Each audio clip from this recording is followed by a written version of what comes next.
Hello everyone, কেমন আছেন সবাই? আমার আরও একটি ভিডিওতে আপনাদের অনেক অনেক স্বাগত। বেশ কিছুদিন আগে গেছিলাম মালবাজার বললে ভুল হবে, মালবাজার পেরিয়ে বড়দিঘিতে আমার বোনের বাড়ি। আমরা 4 জন ছিলাম, আর আমাদের সাথে ছিল আমার ছোট বোন আর ছোট বোনের হাজব্যান্ড।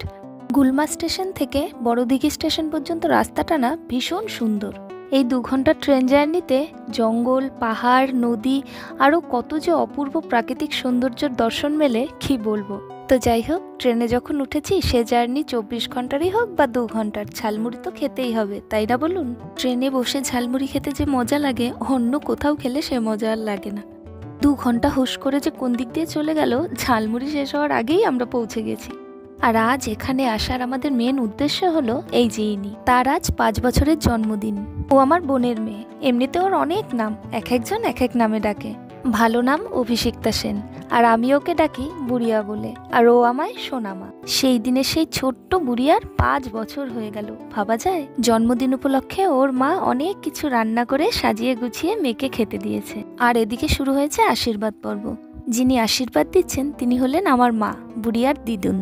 এবার বুড়িয়ার বাবার পালা। সব বাবারাই তার মেয়েকে নিজের সাধ্য অনুযায়ী রাজকুমারীর মতো রাখতে চায়। আমাদের বুড়িয়ার বাবাও কিন্তু তার ব্যতিক্রম নয়। আজ এই শুভ দিনে মেয়ের জন্য কি সুন্দর একটা উপহার নিয়ে এসেছে, আর এই সুন্দর উপহারটি নিজের হাতে তার রাজকন্যাকে পরিয়ে দিচ্ছে। আর আমার বুড়িয়াকে একেবারে রাজকুমারীর মতোই লাগছে, তাই না বলুন?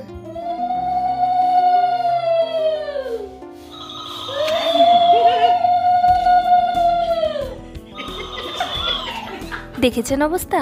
এই মিষ্টি শান্তশিষ্ট মুখের মেয়েটার মাথা ভর্তি কিন্তু দুষ্টু বুদ্ধি। ওই টকিং ক্যাকটাসটাকে অন করে রেখেছে যাতে আমি উলু জোগাড় দিই আর ও আমাকে ভেঙাতে পারে। কেমন দুষ্টু একবার দেখুন। তো যাই হোক, বুড়িয়ার বড় মেশো, ছোট মেশো, মিমি সবাই একে একে আশীর্বাদ দিয়ে অনেক হাসি মজায় আনন্দে দুপুরের জন্মদিন পর্ব শেষ হলো। এবার শুরু হয়ে গেছে রাতের বার্থডে পার্টির প্রস্তুতি। আমাদের বুড়িয়া না ভীষণ সাজতে ভালোবাসে। আমি যখন ওকে ফোনে জিজ্ঞেস করেছিলাম বার্থডেতে কি গিফট নিবি, বলেছিল সোনামা একটা সুন্দর দেখতে লেহেঙ্গা এনো, পার্টিতে পরবো। ওর হুকুম অমান্য করার সাহস আমার নেই, তাই এই লেহেঙ্গাটাই কিনে নিয়ে গেছিলাম আর নিজের হাতে মন ভরে সুন্দর করে সাজিয়ে দিয়েছিলাম। আর এই পাকা বুড়ি এত যে সাজতে ভালোবাসে, একদম বড়দের মতো চুপটি করে বসেছিল, একটুও ডিস্টার্ব করেনি। আর দেখতেও লাগছে দুর্দান্ত, একেবারে রাজকুমারীর মতো, তাই না বলুন? ফটো তোলারও যা একটা পোজ দিচ্ছিল, বাপরে বাপ। তার একজন আবার বান্ধবীও এসেছে, আপাতত তাকে নিয়েই ব্যস্ত। তো যাই হোক, ধীরে ধীরে অনেকেই চলে এসেছে। এবার কেক কাটিং এর পালা।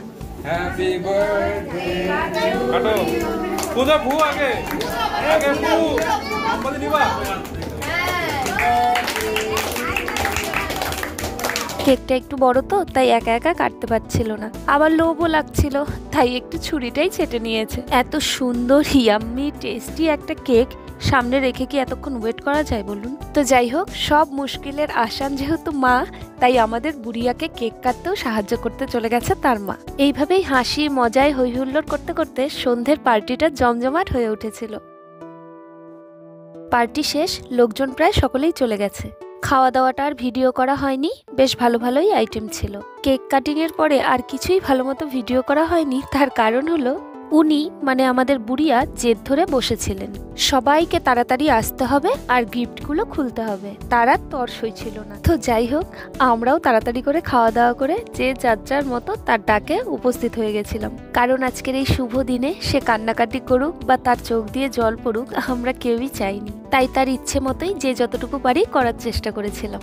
আর হ্যাঁ, আপনারাও ওকে আশীর্বাদ করবেন কিন্তু, ও যেন খুব ভালো থাকে, খুব ভালো একজন মানুষ হয়, ওর সমস্ত স্বপ্নগুলো যেন পূরণ হয়। তো চলুন, ভিডিওটা তাহলে আজ এখানেই শেষ করছি। সবাই খুব খুব ভালো থাকবেন, সুস্থ থাকবেন, আবার খুব তাড়াতাড়ি দেখা হবে নতুন একটি ভিডিওতে।